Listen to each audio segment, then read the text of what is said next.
নমস্কার বন্ধুরা, কৃষ্ণা রান্নাঘরে সকলকে স্বাগত জানিয়ে আজকে রান্নাবান্না শুরু করব। আর আজকেও চলে এসেছি পুজো স্পেশাল একটা রেসিপি নিয়ে। তো আজকেও একটা থালি রেসিপি আপনাদের সঙ্গে শেয়ার করতে চলেছি। আজকে রেসিপিতে কিন্তু চিকেন মাটন দুটোই আছে, যেহেতু পূজা স্পেশাল রান্না তাই একটু স্পেশাল করেই রান্নাটা হবে। চিকেনটাও একটু স্পেশাল করে রান্না করবো আর মাটনটাও কিন্তু স্পেশাল করে রান্না করবো। তার জন্য আপনাদেরকে পুরো ভিডিওটা দেখতে হবে, তো আমার সাথে থাকুন। আর হ্যাঁ, চিকেন মাটনের সাথে থাকছে বাসন্তী পোলাও।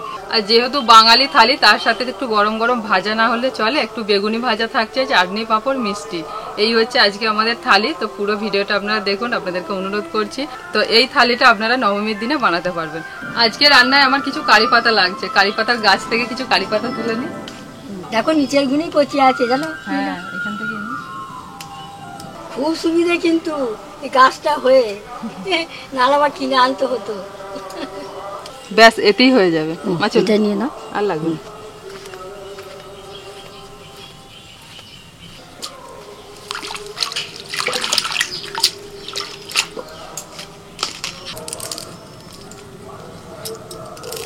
বেগুন টমেটো সব ধোয়া মা।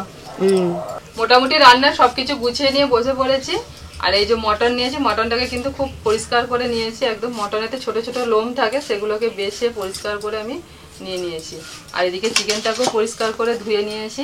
বাসন্তী পোলাওয়ের জন্য 500 গ্রাম গোবিন্দভোগ চাল নিয়েছি, আর চালটাকে এখন আমি ভালো করে ধুয়ে নেব। বাসন্তী পোলাও গোবিন্দভোগ চাল ছাড়াও আপনারা বাসমতি চাল দিয়েও এটাকে কিন্তু বানাতে পারেন, কিন্তু আমি যতবার করি গোবিন্দভোগ চাল দিয়েই করি। গোবিন্দভোগ চাল দিয়ে কিন্তু বাসন্তী পোলাওটা সব থেকে বেশি খেতে ভালো লাগে। গোবিন্দভোগ চালের একটা আলাদা সেন্ট আছে, যার জন্য বাসন্তী পোলাওটা সব থেকে বেশি টেস্ট লাগে।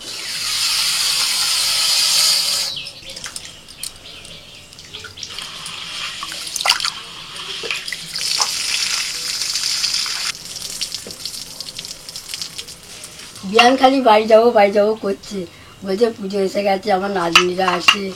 আমি জোর করে রেখে দিয়েছি, আমার তো আর কৃষ্ণাতে যেতে দিইনি। ওই যে পুজোর স্পেশাল রান্না করছে কৃষ্ণা, ওগুলো আমি একা খাবো, আপনি খাবেন না বলে ওই জন্য রেখে দিয়েছি। একসঙ্গে খাবো, আনন্দ করবো, সেটাই তো ভালো লাগে। একা একা খেতে ভালো লাগে, বলো তো তোমরা? এমনিতে তো বিয়ান থাকেই না, সকালে আসে বিকেলে চলে যায়। এবারে কীরকম ওই নাতনিটার শরীর তো ভালো নেই বলে ওই জন্য রয়ে গেছে। নাতনিটার জন্য মন খারাপ করবে আর ও যেতে দিচ্ছে না, কান্নাকাটি করছে বড় নাতনি। বলছে ও দিদুন আর 2 দিন থাকো। আর লুডো খেলা সঙ্গী হয়ে গেছে। এই সন্ধ্যেবেলা হলি তোমরা সবাই আমার কাছে বসো, লুডো খেলবো। বলুন। চালটা ভালো করে 2-3 বার জল পাল্টে ধুয়ে এবার আমি জল ঝরানোর জন্য রেখে দিচ্ছি। জলটা ভালোভাবে ঝরিয়ে চালটাকে শুকিয়ে নিতে হবে।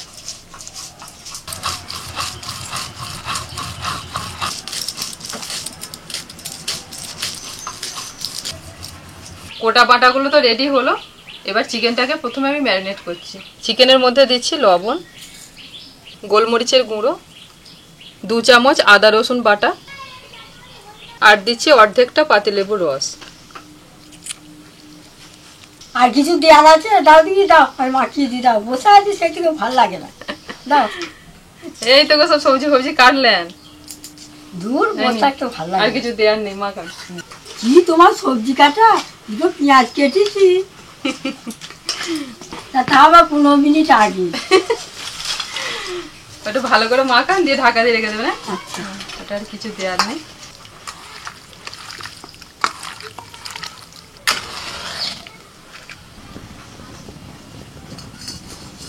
ভালো করে মাখিয়ে নিয়েছি, এবার ঢাকা দিয়ে রেখে দিচ্ছি।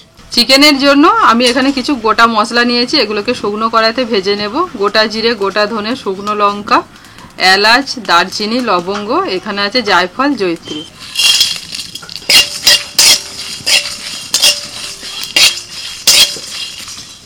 মশলাটা কিছুক্ষণ ভেজে নিয়ে এবার আমি এর মধ্যে দিয়ে দিচ্ছি গোটা 5-6 কাজু বাদাম আর কিছুটা মগজদানা, 2 চামচ মতো মগজদানা।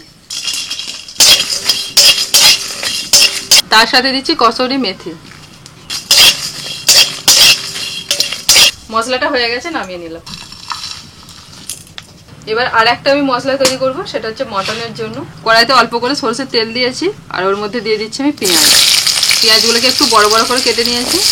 সেই সাথে দিয়ে দিচ্ছি আদা, রসুন, কাঁচা লঙ্কা। এবার দিয়ে দিচ্ছি কারি পাতা, টমেটো কুচি,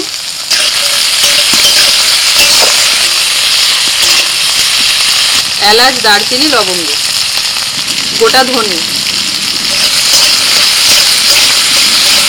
আজকে কি রান্না করছো না, আমার তো সব গুলিয়ে যাচ্ছে।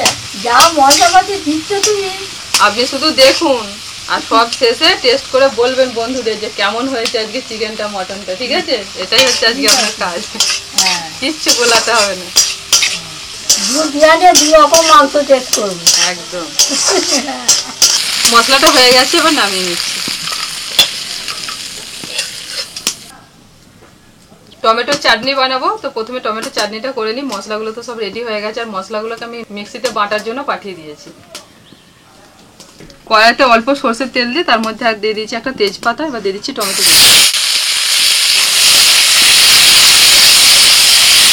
টমেটোর মধ্যে দিচ্ছি একটু লবণ আর অল্প একটু হলুদ গুঁড়ো। চালটা অনেকক্ষণ ধুয়ে দিয়েছি।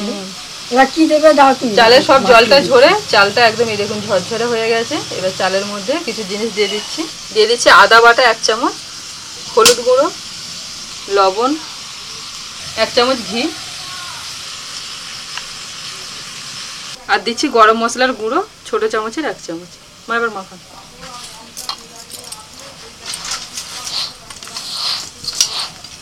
ভালো করে মাখিয়ে নিতে হবে।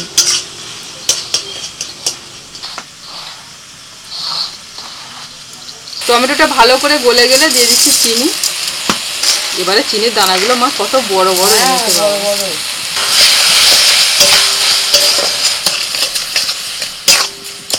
এবার দিয়ে দিচ্ছি খেজুর আর আমসত্ত্ব, অল্প একটু কিশমিশ। এবার দিয়ে দিচ্ছি কাঁচা লঙ্কা, ধনে পাতা। জল না দিয়ে চাটনি হয়ে গেল। ওই তো চিনি থেকে যে রসটা বেরোলো ওটাতেই হয়ে যাবে। এটা আলাদা করে জল দিলে না চাটনির যে স্বাদটা নষ্ট হয়ে যাবে। টমেটো চাটনি একদম রেডি। এবার নামিয়ে নিচ্ছি। দানা ফেলে দিয়ে এবার একটা গোটা পাতিলেবুর রস দিয়ে দিতে হবে।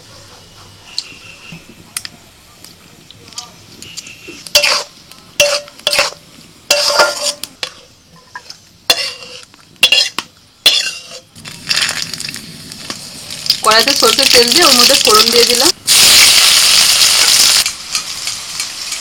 প্রথমে আমি চিকেনটা রান্না করছি আর ফোড়নে দিয়েছি একটা তেজপাতা, শুকনো লঙ্কা আর সাজিরে।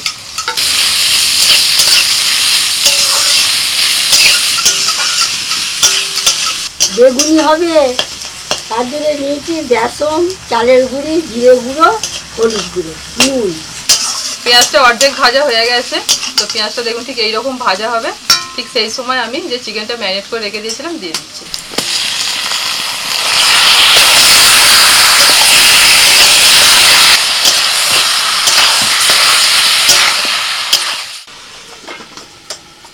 বেসন হচ্ছে ভালো করে ফাটাতে হবে, তবে তো ফুলবে।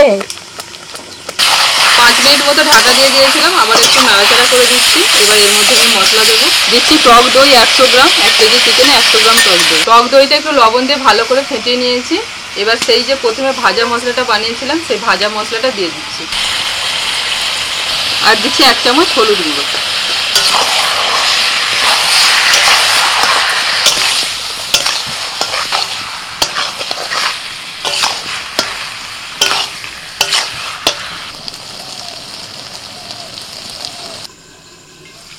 ঢাকা দিয়ে দিয়ে চিকেনটাকে কষিয়ে নিয়েছি।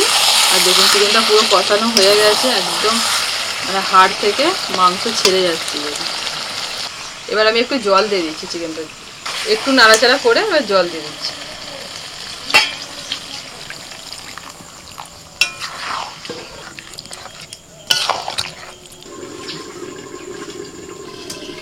ঢাকা দিয়ে চিকেনটা 15 মিনিট রান্না করে নিয়েছি।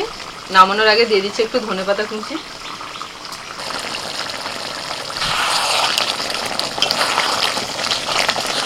একটু গ্রেভি রেখে নামিয়ে নিচ্ছি।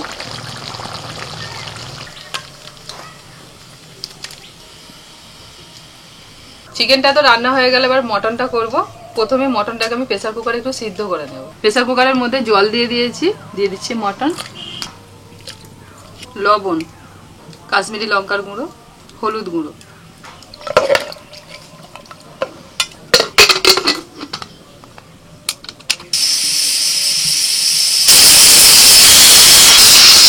8 থেকে 10টা সিটি দিয়ে দিয়েছি, এবার নামিয়ে নিচ্ছি। কড়াইতে অল্প সরষে তেল দিয়েছি আর ওর মধ্যে ফোড়নে দিচ্ছি গোটা জিরে, এবার দিচ্ছি পেঁয়াজ কুচি, সাথে দিচ্ছি কারি পাতা।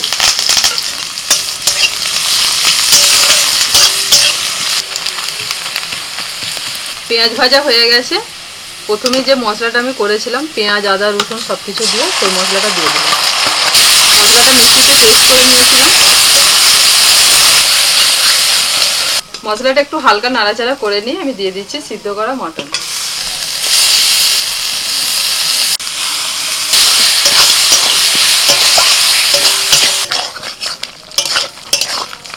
মটনটাও সিদ্ধ করা আর আমার মশলাটাও পুরো রেডি করা ছিল, তাই খুব বেশি কষানোর দরকার নেই। 5 থেকে 7 মিনিট মতো কষিয়ে নিয়েছি। মটন সিদ্ধ জলটা দিয়ে দিই। মিনিট 15-এর জন্য আমি ঢাকা দিয়ে দিচ্ছি। একবার বাড়ি গেছিল বোনগুলো কি করছে দেখতে গেছিল, একজনের ভাত খাওয়া হয়ে গেছে, একজন করে ভাত খায়নি, এই মাংস দিয়ে এলাম। এইরকম একটু গ্রেভি রেখে নামিয়ে নিচ্ছি, তবেই কিন্তু বাসন্তী পোলাওয়ের সাথে ভালো লাগবে। কড়াইতে সাদা তেল দিয়ে দিয়েছি, এবার আমি বাসন্তী পোলাওটা করব। প্রথমেই কাজু কিশমিশ ভেজে নিচ্ছি।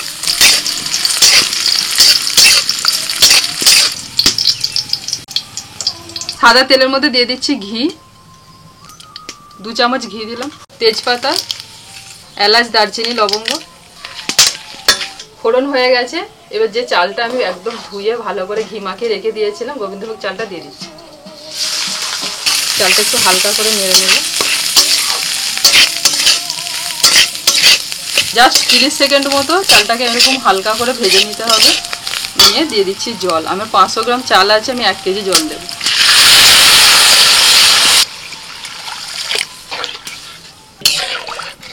পাঁচটা কাঁচা লঙ্কা দিয়ে দিচ্ছি, এবার আমি ঢাকা দিয়ে দিচ্ছি।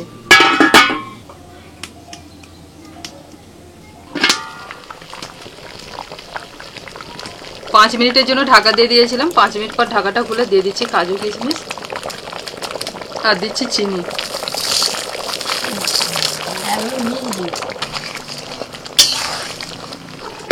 আবারও ঢাকা দিয়ে দিচ্ছি।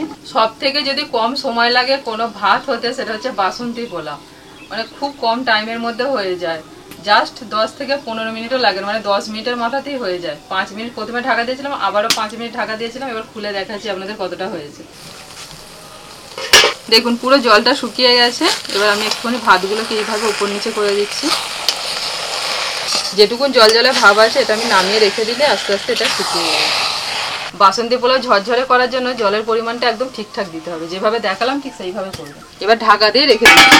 কি রাতে এতক্ষণ রান্না বান্না করলো, ওই জন্য আমরা 2 বিয়ানে এখন বসে পড়েছি বেগুনি ভাজতে। এই গরম তেল বেসনে 2 চামচ দিয়ে দেবো, দিয়ে আরেকবার ফেটিয়ে নেবো।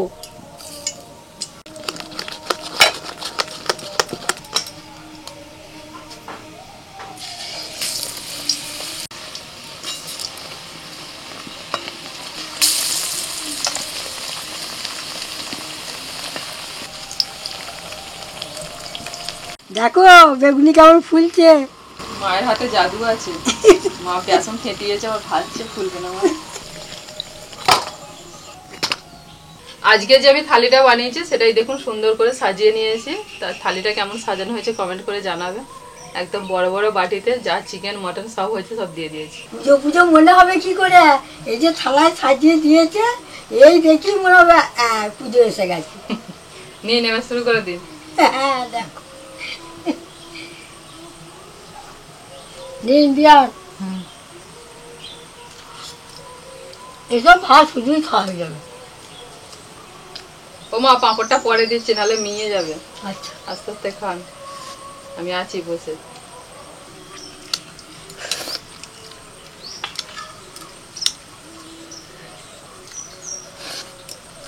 মুরগির মাংস, খাসি মাংস একদম আলাদা রকম রান্না হয়েছে। বিয়ান কিছু বুঝতে পারছেন? হ্যাঁ ভালোই হয়েছে। বিয়ান পুজোর আগেই আমাদের পুজোর খাওয়া দাওয়া হয়ে যাচ্ছে।